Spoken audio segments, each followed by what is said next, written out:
Olá, amigo da Tec Posto!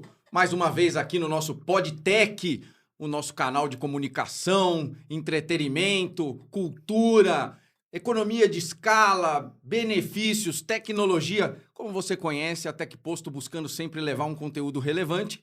E hoje a gente aqui com um episódio que me dá um maior prazer de fazer, porque é o episódio que trata de grandes personalidades de mercado, pessoas que têm uma trajetória admirável e faz parte do nosso episódio de presidentes. Ele está aqui com a gente hoje, ele é bacharel em administração, mas eu poderia passar uma lista de referências do Carlos Zepini, que está aqui com a gente hoje, até porque Carlos Zepini, a marca Zepini, produto Zepini, é legal no mercado de postos, você revendedor que está nos assistindo hoje, como foi conquistado a referência de material ecológico é Zepini. Isso é uma das conquistas mais relevantes e hoje a gente vai ouvir o Carlos aqui, porque quando a gente chega nesse top of mind, nessa referência, nesse legado, tem uma trajetória extensa. Nasce com uma empresa, Fundição Estrela, nasce o Grupo Zepini, muito mais do que isso. O Carlos poderia ter aberto diversos tipos de empresa, mas é um empresário admirável em que sentido? Ele focou em segurança e meio ambiente. E isso deixa um legado para os nossos filhos, para as nossas famílias. Então, com o maior orgulho, hoje recebo aqui Carlos. Obrigado por ter aceito o nosso convite, por estar aqui com a gente no nosso canal. Eu estou lisonjeado. Eu estou há tantos anos no mercado e o teu nome arrasta uma reputação, a tua empresa, as pessoas que formam o grupo, salta à vista. Amigo, obrigado por estar aqui com a gente hoje. Ô Renato, eu que agradeço o convite e para mim é uma alegria muito grande poder participar do podcast né, da Tec Posto. A Tec Posto já tem mais de um ano fazendo os podcasts, toda semana a gente tem um episódio legal, mas de coração, receber alguém aqui que vai trazer um pouco do que é a trajetória da construção de uma empresa, desse legado, me deixa muito feliz. E eu vou abrir com uma pergunta, como eu sempre faço. Eu queria entender de ti, sem termos técnicos, como é que você traduz o teu trabalho hoje? Porque o empresário com tantas responsabilidades, preocupado com DRE, fluxo de caixa, empresas, pessoas... Hoje, qual é o trabalho do Carlos? Bom, legal. Sabe que hoje ser empresário no Brasil, né, o empreendedor, não é tão simples assim, né? Outro dia mesmo eu estava na nossa associação de classe, né, debatendo alguns assuntos, né? E eu tenho um colega nosso em comum, né, o Bruno Rosas, né, de uma multinacional, e ele soltou lá abertamente qual é a dificuldade de ser empreendedor aqui no Brasil, né? Tem um desafio muito grande. E hoje eu me vejo lá, hoje eu que dirijo as empresas do grupo, né? E o maior desafio mesmo hoje é o capital humano, né? É você conseguir direcionar toda a sua equipe para o seu objetivo, o objetivo do grupo, né? Realmente, o administrativo, aquele operacional, olhar os DREs, o fluxo de caixa, a carteira de pedidos, como atender tudo isso, né? A produção, a produtividade, é um grande desafio, né? E ao longo da minha carreira profissional, que já tem pouco mais de 40 anos, né? A gente vai aprendendo isso com a experiência, né? Existe uma bagagem, né? Até fazendo uma analogia a um dos setores do nosso grupo, né? Que é o abastecimento dos postos, né? Você vai se abastecendo de experiências, né? E é tudo isso que você vem levando ao longo do tempo para você ter uma boa condução empresarial. Bom, através de pessoas, né? A gestão de pessoas certamente é um pilar do teu trabalho e... Hoje, quantas pessoas são no grupo? São mais de 200. Mais de 200 pessoas. E por que esse apetite? Nos últimos anos, eu venho percebendo um apetite seu por tecnologias focadas no meio ambiente. A marca Zepini arrasta a melhor reputação em termos de controle de combustíveis, evitar vazamentos, contenimentos... Mas dali nasce uma outra empresa preocupada com água, com reuso de água e outras, todas relacionadas com meio ambiente e segurança. Esse apetite vem de quê, Carlos? Olha, eu acho que isso é uma conscientização que todos nós deveríamos ter, né? Porque se hoje a gente está nesse momento, né? E com a sua abundância ambiental, né? É porque alguém lá atrás fez alguma coisa para nós. Eu lembro um fato com o meu pai, conversando com ele, né? Que ele foi quando ele era muito novo. Hoje ele tem 88 anos, né? Ele falou, pô, Carlos, eu jogava bola na rua com meus colegas, né? E tinha lá um senhor italiano que chegou um dia, ele parou esse jogo de futebol, Uhum. chamou todas as crianças e quis dar uma aula de como se tomar banho. E quando você toma banho e se enxágua, não Uhum. há necessidade de abrir o chuveiro, né? Você pode... Sim. Geralmente as pessoas tomam banho, assim, com a água caindo e tudo mais. E ele ensinou, né? Ele levou aquilo para aquelas crianças novas de 15 anos naquela época, né? Na década de 40, né? Que aquilo deveria ter uma consciência ambiental, né? E se acredita que desde aquela época até hoje, meu pai, quando se ensaboa, ele fecha o chuveiro. Ah, que maravilha. Então é porque alguém fez alguma coisa Tá. para nós no passado, Uhum. né? Que você está visualizando a geração próxima. Eu acho que essa eu acho que é uma das conscientizações, né? Tem uma filha pequena, tem várias pessoas que ainda vão usufruir de todo as benfeitorias ambientais que nós aqui estamos fazendo hoje. E, Carlos, nessa jornada, você acompanhou um momento de Brasil onde havia uma...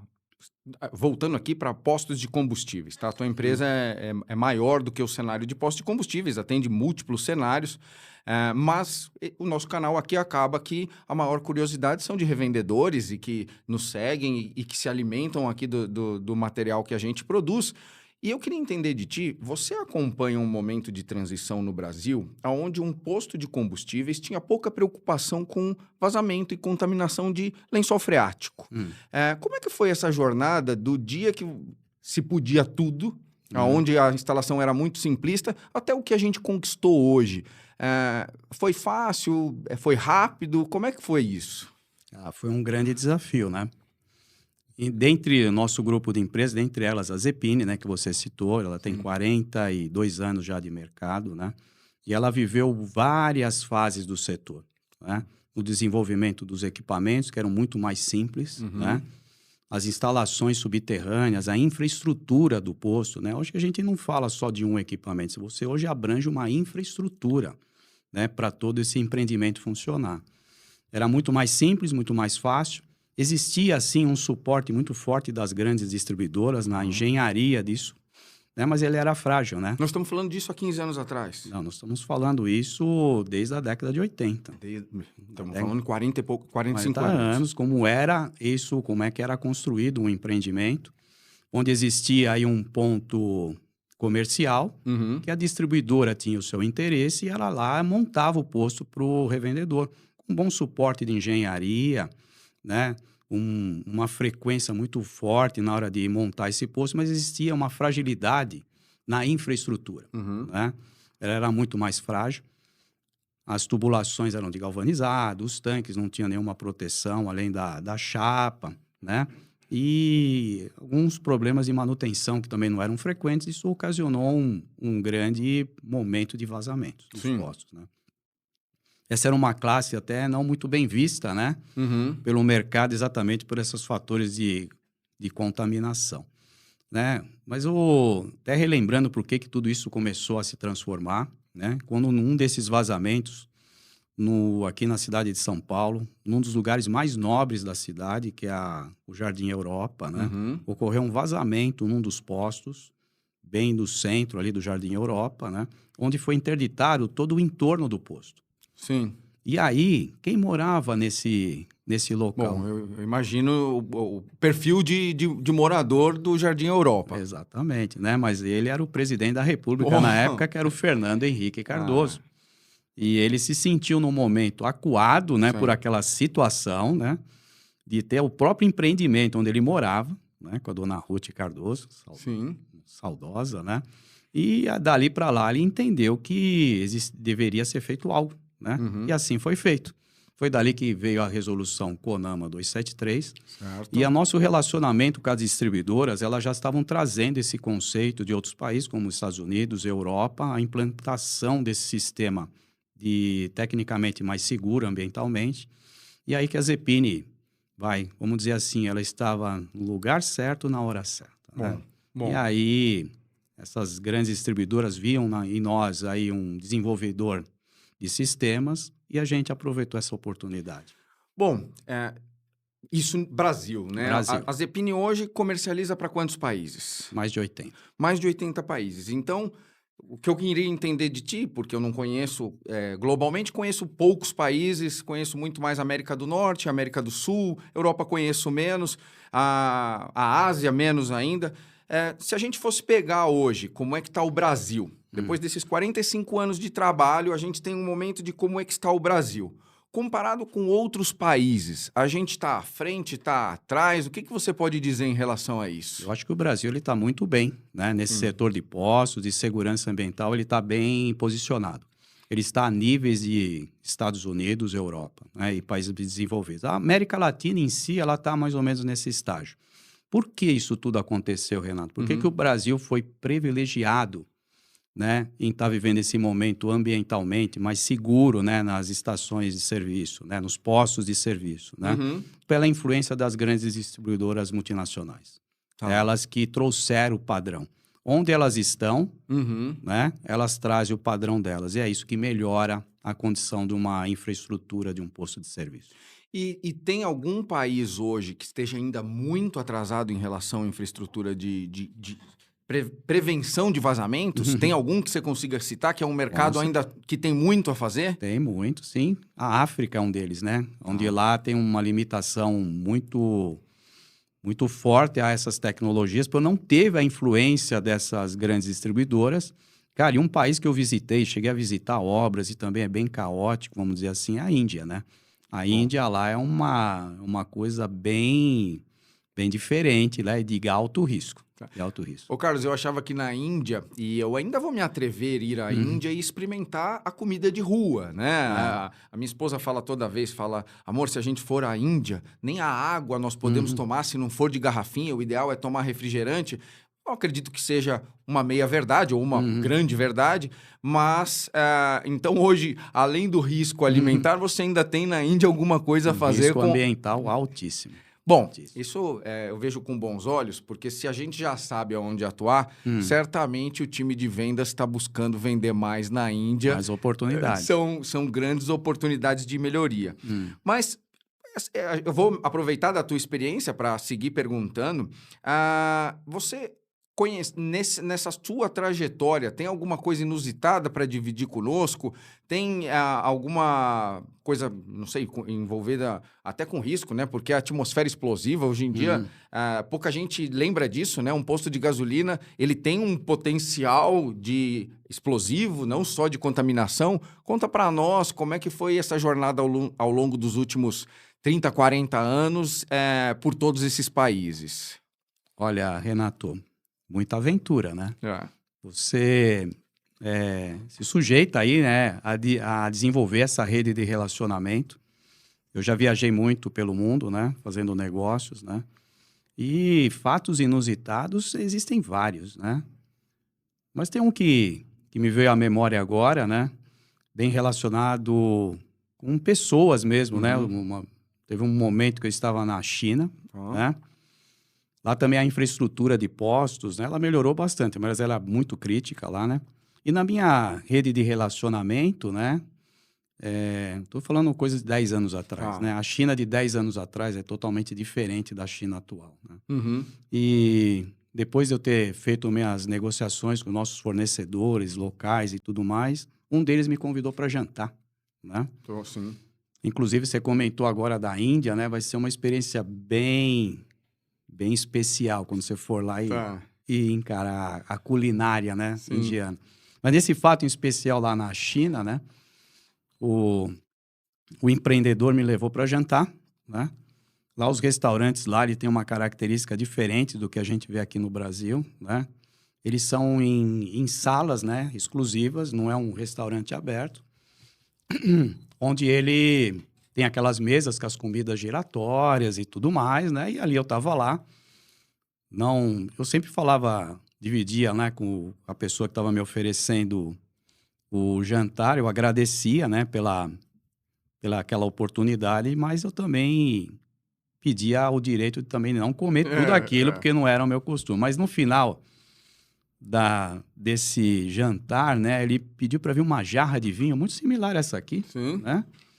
Colocou numa taça para mim, né? Uhum. Aí veio uma bandeja, né, uma bandeja, né, de camarões vivos. Eu olhei aquilo e falei, cara, vamos ver o que vai acontecer aqui. Não é que ele pegou um daqueles camarões vivos, colocou na taça de vinho dele e mandou para Meu dentro. Deus do céu. Meu Deus do céu. E aí ele me ofereceu para fazer a mesma coisa. Eu, obviamente, não aceitei, né? Tomei somente o vinho. E à noite me deu uma grande dor de cabeça. Até fiquei pensando, será que se eu tivesse tomado com o camarão... segredo era o camarão, Pô, Carlos. pode ser. Mas esse é um dos fatos inusitados que me veio à mente agora, foi bem diferente. As culturas de cada país, né?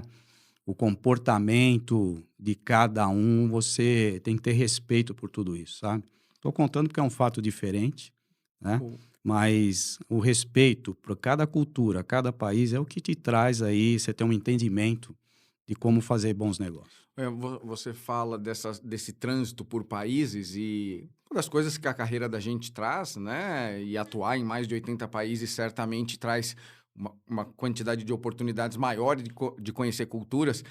E é a cultura que forma aquele povo, né? Que molda como eles vão lidar, até com a preocupação, se eles se preocupam mais com o meio ambiente ou menos. E eu tenho uma passagem minha que eu comparo culturas. Eu estava no Equador e um terremoto acontecendo no jantar. Começa a tremer tudo, as coisas tremendo na mesa, as janelas trepidando, e eu entrei em pânico. E todos os executivos que estavam na mesa, Carlos, numa tranquilidade, comendo, eu falei, gente, tá acontecendo alguma coisa. Um deles falou assim, mira, um abalo. Eu falei assim, como um abalo? Isso é um terremoto. Vamos se esconder. Não, Renato, vão acontecer uns 8 aqui ao longo do dia. E aí a gente começa a entender o seguinte, quem vive desafios maiores enxerga os pequenos como coisa simples. E aí é tudo uma questão de proporção. Eu costumo falar de problemas, né? Você tem que colocar ele sempre numa escala. Então, o menor problema que você tem na sua vida, encontrar uma vaga no estacionamento do shopping. Não tem problema mais simples. Colocar num país uma infraestrutura de segurança que tem custo, que está preocupada, é um problema muito maior. Muito maior. O convencimento, né? Dividir os benefícios e tudo aquilo é um grande desafio. E como seguir perseguindo isso, Carlos? Fala para nós, porque existe uma resistência enorme contra esses custos de segurança e ambientais. Como seguir perseguindo isso? Acho que a gente pode resumir numa palavra só, que é resiliência, né, Renato? Você nunca pode deixar de ter a sua resiliência, né? É persistir, exatamente mostrar todos os comparativos em os prós e os contras, né? E também mostrar os exemplos, né? Tem muito exemplo positivo, né? Isso não... Apesar de ser um investimento que ele é taxado como alto, o retorno financeiro é muito alto, né? Exatamente por você deixar de contaminar. Um terreno contaminado hoje, Renato, ele, às vezes, ele tem que ser vendido 5 vezes para pagar o dano ambiental, né? E aquilo que eu falei, lá na frente, né? As próximas gerações, elas vão sofrer por isso, né? Então, acho que ter uma conscientização não é fácil, né? Tenho resistências de outros países em implantar. Não a solução completa, né? Como deveria ser. Mas, gradativamente, você vai mostrando o benefício, como é mais fácil instalar, qual que é a segurança, e ao longo do tempo existe a aderência. Assim. Não tem como não seguir por esse caminho. Bom, eu tenho te acompanhado, eu e o nosso mercado, ao longo dos últimos muitos anos, você tem um viés que eu vou dizer filantrópico, tá? Porque é um envolvimento de tempo gigantesco e não é remunerado. Então, hoje, atualmente, presidente do CS Maps, dentro da ABMAC, é um grupo reunido que busca incremento de segurança, melhor tecnologia, muito lastreado em segurança, tá? Eu venho acompanhando e esse grupo ele trata desde um equipamento, como ele deve ser construído para assegurar que ele vá ser eficiente, efetivo, até metrologias para assegurar que quem comprou algo está recebendo algo.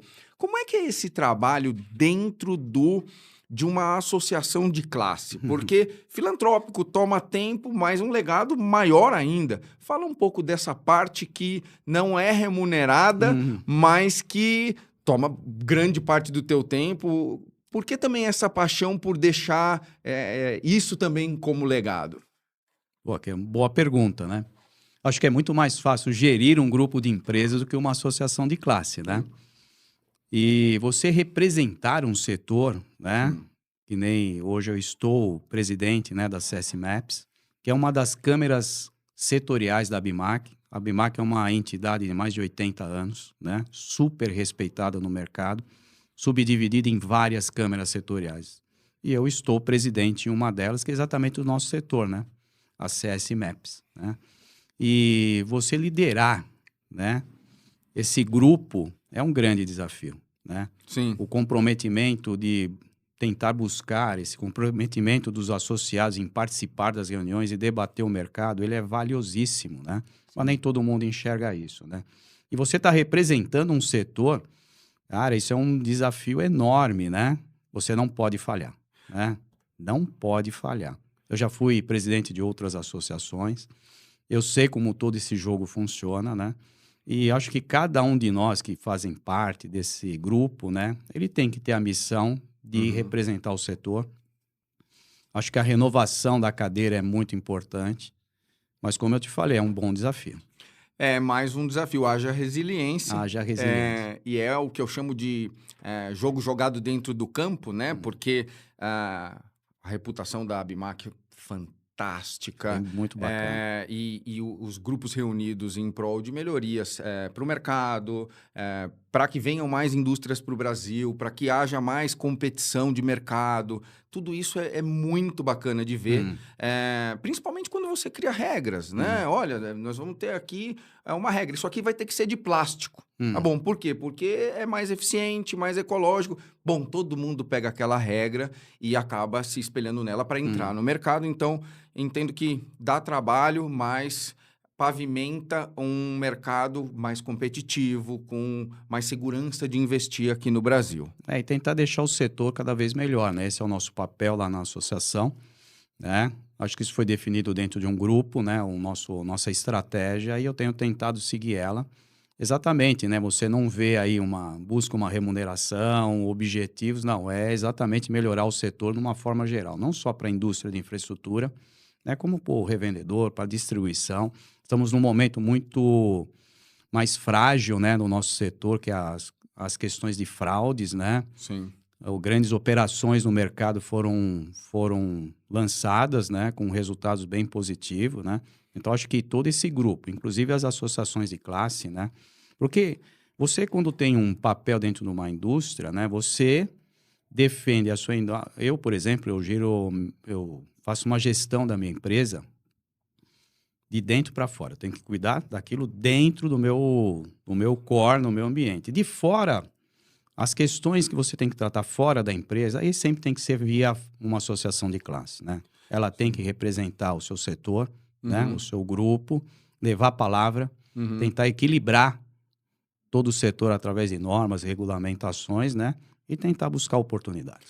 Bom, eu trabalho junto no grupo e eu fico feliz de ver o resultado que nós dois não trabalhamos, as nossas empresas não fabricam esse equipamento, né? Mas a gente fica feliz de ver parceiros de negócio emplacando equipamentos antifraude, que o revendedor acaba se beneficiando, porque o revendedor honesto, nosso cliente, ele também está refém de uma situação muito chata, com o mercado que não está muito positivo em relação aos entrantes que chegaram no mercado, e aí a gente vem emplacar um equipamento que preserva esse mercado, que traz a reputação que esse mercado busca. E pouca gente sabe que é dentro dessas associações que essa melhoria chega para o usuário final. Exato. Né? Logicamente, quando a gente fala em não contaminar a água no subsolo, é um ganho para todos, mas quando a gente fala em evitar o dolo de quem abastece um carro, poxa, é um ganho enorme para o segmento e me dá o maior prazer estar nessas mesas e estar contigo e a gente acabar vendo esse resultado final é o que me motiva também a estar lá dentro resolvendo esse tipo de problema.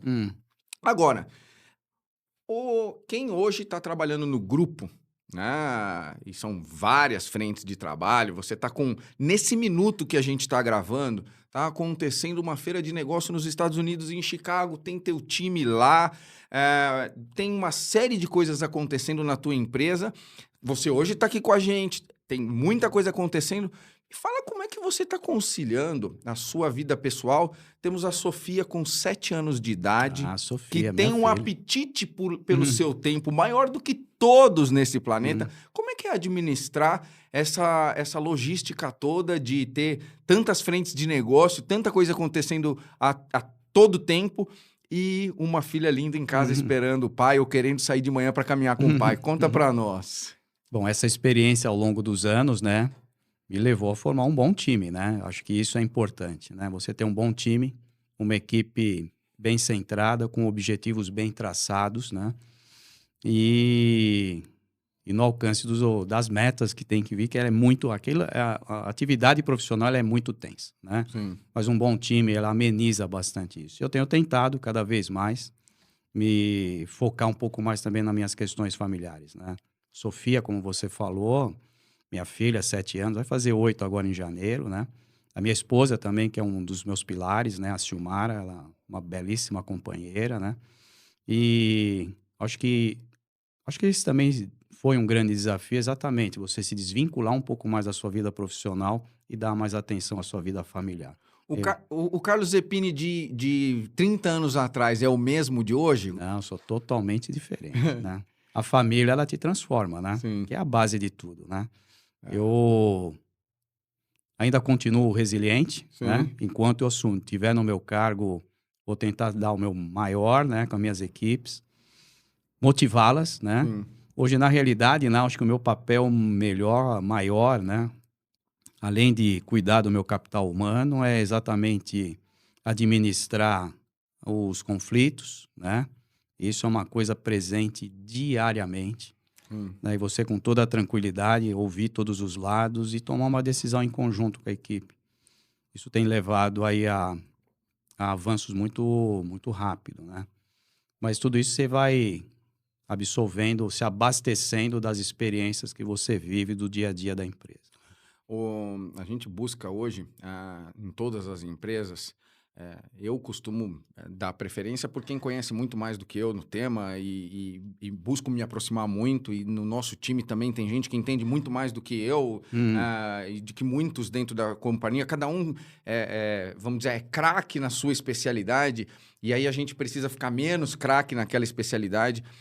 Dentro do grupo Zepini, está entrando um novo colaborador hoje, e jovem. O que você diria para esse colaborador que está começando a carreira hoje e está vendo tudo isso que foi construído, mas conhece pouco desse filme todo, está vendo algumas fotografias? O que você fala para um colaborador que está chegando hoje no grupo? O que é importante para ele? Eu acho que... pergunta bem bacana, né? Como eu falei, eu tenho um time muito, muito experiente dentro da Zepini. Até um deles já esteve aqui com você, né? O Luiz Alvarez. Fantástico. Ele é muito além de um colaborador, até um amigo, né? E eu tenho várias pessoas similares ao Luiz aqui lá dentro do grupo. Mas existe a renovação que ela é necessária, né? E cada novo colaborador que entra lá exatamente dividir um pouco as experiências, mostrar a importância do respeito. Ninguém chega lá sabendo tudo, né? E dar o seu melhor, né? Continuar, mostrar a ele o que é a resiliência, né? A resiliência, ela vai te levar a caminhos bem promissores. Não tem caminho fácil, Não vai, tem. mas é sem esforço. Caminho, eu digo esforço. caminho sem esforço, tá? Pode até ser fácil. Eu deveria ter nascido herdeiro, não nasci. Talvez tenha sido a maior sorte da minha vida não ter nascido sem precisar trabalhar. Tenho uma admiração pelo meu pai, que criou 2 homens trabalhadores e hoje tá claro para todo mundo que não tem sucesso sem esforço, sem esforço, sem desafio. trabalho. Tem sim hoje, através de mídias sociais, um pouco de um aparente sucesso rápido, mas isso não vai se sustentar há muito ilusório. tempo. É É ilusório. ilusório. E talvez o que apareça hoje, a gente está falando aqui um pouco de carreira, né? Aparece porque o algoritmo te trouxe algo que você gosta, mas a vida real, Ela é bem diferente. é bem Bem diferente. diferente. E acho que isso é um comentário geral, né? Essa geração nova que tá no mercado agora. Existe hoje um apagão de mão de obra, que é claro, em todos os setores, né? Essa geração da mídia social, essa moçada nova que está chegando, ela não está se preparando muito para o futuro, né?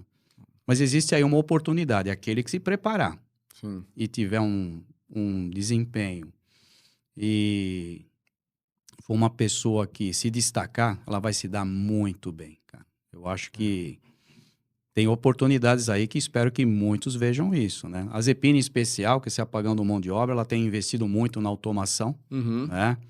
Automação, a robotização, isso é uma coisa que não tem como você deixar para trás hoje, né? Exatamente porque esse apagão de mão de obra vai trazer consequência. Quem tiver preparado vai ter um mar azul aí na frente. Eu acho que você tocou num ponto legal. Desafio de vários segmentos aqui, a gente ainda trazendo para um universo de postos, eu tenho visto revendedores, amigos, falando assim, Renato, eu hoje adoraria, eu vou até fazendo uma analogia com um dos produtos que a gente comercializa, que é a lavagem de veículos, e a quantidade de pessoas que tem para ter um lava rápido hoje, né? Então, me perguntam, por que você vem vendendo bem máquinas de lavagem? Não é só porque elas são boas, não. É porque não se encontra mais mão de obra. Não se encontra né? mais a mão de obra. E essa era uma mão de obra com pouca qualificação. Dentro do Grupo Zepini, para entrar no Grupo Zepini, o nível de qualificação já é muito mais exigente. Também está difícil encontrar mão de obra qualificada? Como é que está hoje esse desafio aí dentro de todos os segmentos? Ele tá... Esse é um problema, vamos dizer assim, até que meio que universal, né? E em todas as categorias, sabe, Renato? Aquela pessoa de chão de fábrica mesmo, ela não se sujeita mais a ter um horário para entrar, um horário para sair. E a gente tem uma metalúrgica, né? Apesar da nossa metalúrgica estar bem avançada, né, em tecnologia e tudo mais, é um ambiente um pouco insalubre, né? Uma fundição, Sim. né? Uma das nossas unidades. Então, hoje você manter um colaborador lá não é uma missão tão fácil. A gente já teve aí alguns anos atrás, né? Poucos anos atrás, a gente teve uma rotatividade dentro da nossa fábrica de quase 50%. Desafiador. Hoje a gente está nos níveis um pouco mais satisfatórios, né? Mas foi bem desafiador e continua sendo. Mas a automatização, né? Para ganhos até de produtividade, eles têm tido êxito dentro do grupo. E esse é o único caminho a seguir, não tem outro. Bom, não tem mais volta. Eu entendo o teu desafio, mas também vou referenciar aqui, eu saberia uns 30, 40 nomes que eu tive contato dentro da tua empresa que estão há muito mais de 20 anos contigo. Então, acredito que há muito sucesso em quem entendeu como é que funciona e como fazer disso a sua oportunidade de vida, a sua carreira, porque eu acredito que para um empresário, ter alguém trabalhando próximo há tantos anos é a resposta de que as coisas estão caminhando bem, né? Bem, facilita, né? Aquilo que eu falei. São pessoas que estão com a gente há muito anos, viveu a nossa história, viu aquilo crescer, participando disso. Isso que é bacana, né? Acho que, além da vida profissional, tem um pouco do amor de tudo aquilo, né? Isso facilitou muito o nosso trabalho, viu, Renato? Daqui para frente, né? Como a gente já está programando aí os próximos pessoas que vão conduzir a empresa, né? Acho que o desafio deles vai ser bem maior. Bom, não parece que o futuro vai ser mais simples do que o passado. as coisas vêm mudando bastante e vêm mudando rápido. E falando de futuro, né? O mercado ainda, sempre no mercado de combustíveis, eu abuso da oportunidade, é o público do nosso canal. Certamente tem entusiastas, mas muitos que nos assistem ou têm o sonho de ter um posto de combustível ou já tiveram. E eu queria entender de você, como é que você vê a mudança, 5, 10 anos, do que é um posto de combustível hoje para daqui 5, 10 anos? Queria entender de ti se mudam os combustíveis, muda o que se faz no posto. Qual a tua visão para isso? Essa é a pergunta do milhão, né, Renato? Eu acho que o posto de combustível, né, ou o posto de gasolina, como se falar, posto de serviço, ele não vai deixar de existir. Ali é um ponto comercial, um ponto de referência. A própria característica do posto de combustível, ela vem mudando ao longo dos anos. Ele realmente virou um ponto comercial, onde a pessoa aloca os seus espaços para outras atividades. O posto de combustível em si, ele é um atrativo para trazer uma demanda, né, para dentro daquele ponto, né? Eu acredito que não deva ocorrer mudanças aí nos próximos 30 anos, né? Eles vão permanecer, eles têm chance de evoluir muito nesse ponto de encontro. Hoje, com os deliveries e tudo mais, já tem estratégias de o delivery não entregar mais direto na casa, né? Ele entregar num lugar, num ponto para ser retirado. Isso deve crescer, já vem crescendo, né? Eu acho que o posto de gasolina, o posto de serviço, como queiram que seja chamado, acho que talvez essa é a grande mudança. Ele vai ter um outro nome, mas o ponto ele vai permanecer. Esse ponto comercial, ele não tem tendências de acabar, né? E você vai ter que abastecer o seu veículo de algum tipo de combustível, né? Que a gente ainda não sabe claramente o que vai ser. Mas ele vai estar lá pronto para abastecer qualquer que seja o combustível que vier a vingar no futuro. Você tocou num ponto que a gente vem acompanhando de perto, similar à tua trajetória, né, na busca de um meio ambiente mais saudável. A gente vem vendo uma transição energética também que puxa muito por combustíveis com origem verde, que isso vem mudando, já se fala sobre hidrogênio. Como é que você vê essa transição e esse esforço? Porque é um esforço que tem custo. Trazendo aqui especificamente sobre o biodiesel. Biodiesel, ele faz parte de um programa muito interessante, muito coerente de descarbonização, mas chega na ponta um combustível com custo mais elevado. Como é que você vem acompanhando ou vê esse mercado de apetite por um combustível menos poluente? Acho que esse também é uma moda do momento. Todo mundo quer ambientalmente ter soluções mais sustentáveis, né? Tem um desafio que está sendo superado a cada momento. Eu acho que não vai ter um combustível só, né? Vão ter várias opções de combustível. O combustível fóssil, né, que é o próprio petróleo, ele perdurou por algumas décadas como predominante, ainda é, né? Acho que 95% dos carros hoje vendidos ainda são a combustão, né? O elétrico ainda ele é um percentual muito pequeno, depende a necessidade de cada país. Na China está muito mais avançado o elétrico, mas ali no Brasil ainda ele está crescente, muito lentamente, e outros países também.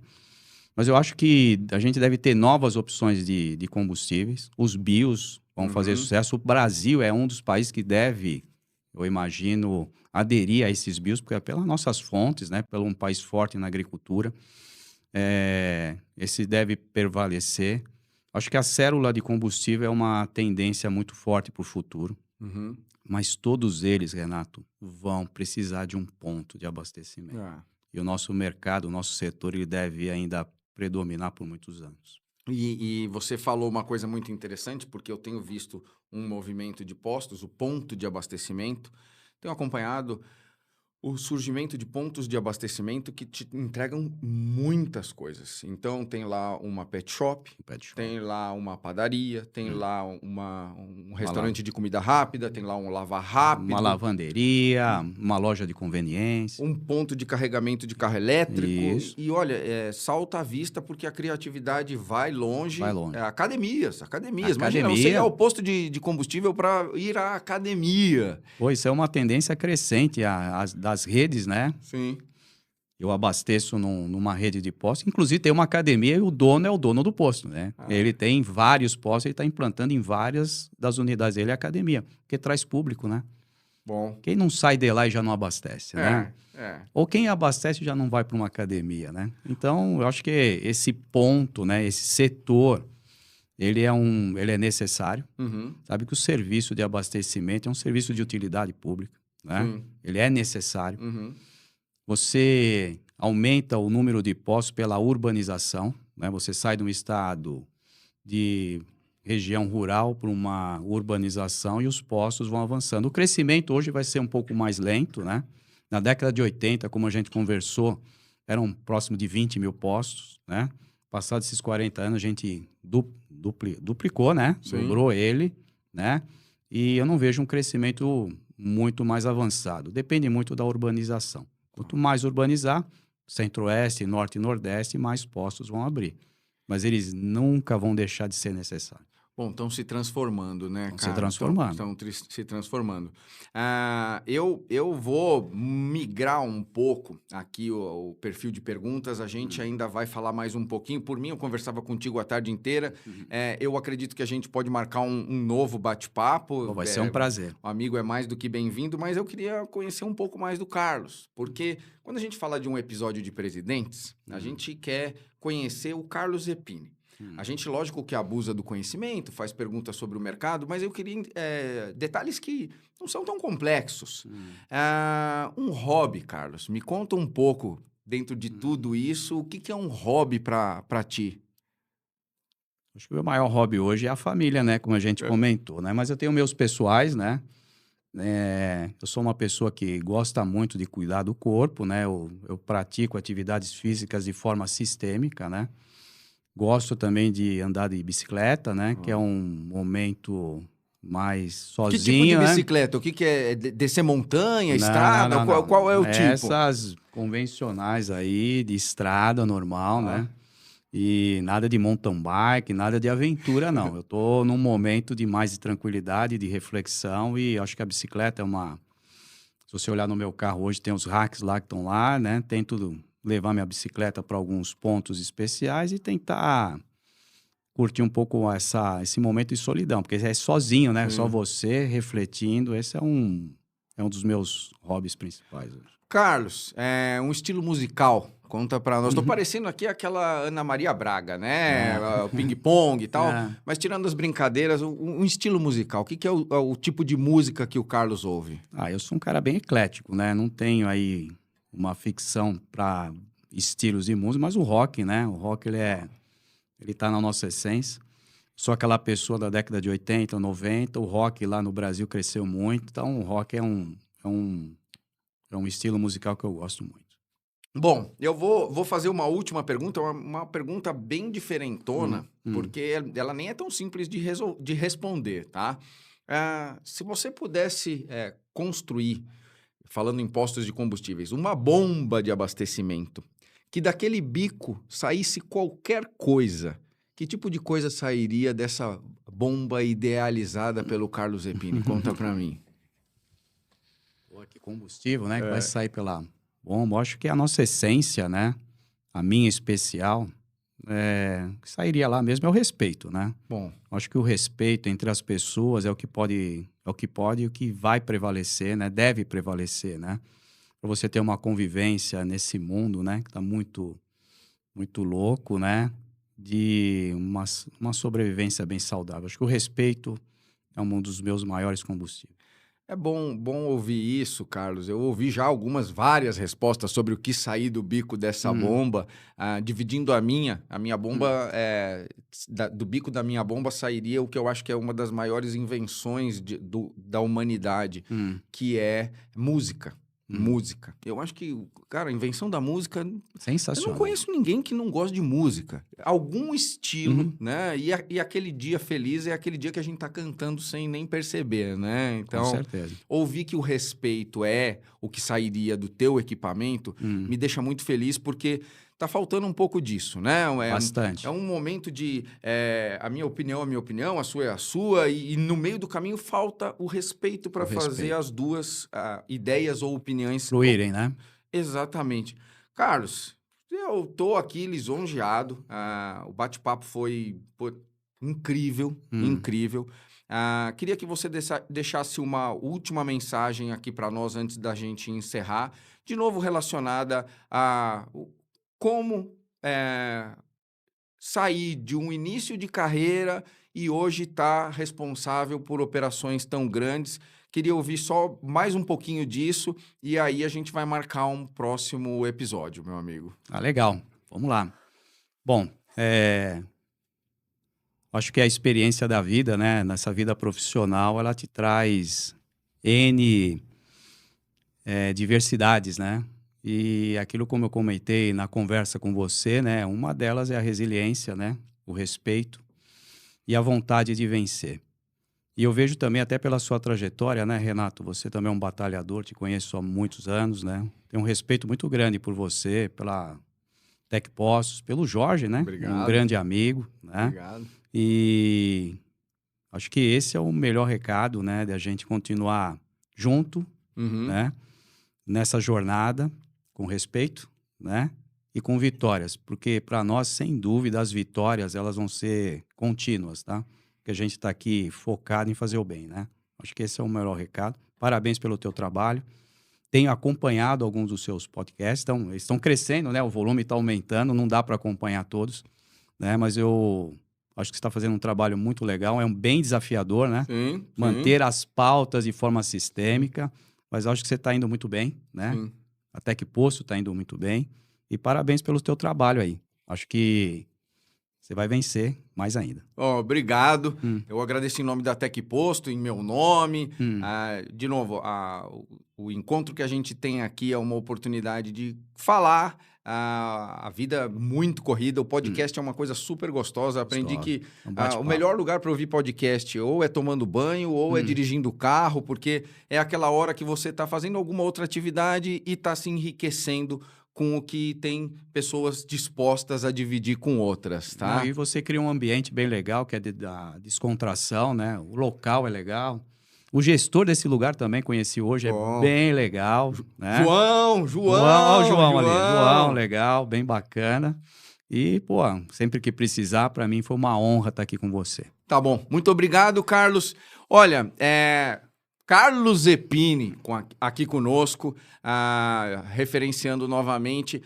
O sobrenome Zepini, talvez quem puxou, não sei quantos anos tenha, mas que tenha 600 anos de idade, ninguém imaginou que se tornaria a maior referência ecológica do mercado. Talvez tinha alguém lá atrás que queria que o sobrenome Zepini fosse uma referência de restaurantes e gastronomia, mas Zepini se tornou sinônimo de meio ambiente, de respeito, de qualidade, de tecnologia e vem abrindo aí muitas frentes de negócio. Você, revendedor, obrigado pelo teu tempo. Carlos, de novo, obrigado aqui com a gente. Estou lisonjeado. Tamo junto. Revendedor, não deixe de clicar aí no sininho. Não deixe de se inscrever no nosso canal. Hoje, um prazer enorme de ter recebido o Carlos Zepini no nosso episódio Presidentes, contando um pouco de carreira, de visão de futuro. Obrigado pelo teu tempo e a gente se vê num próximo encontro. Obrigado, até breve.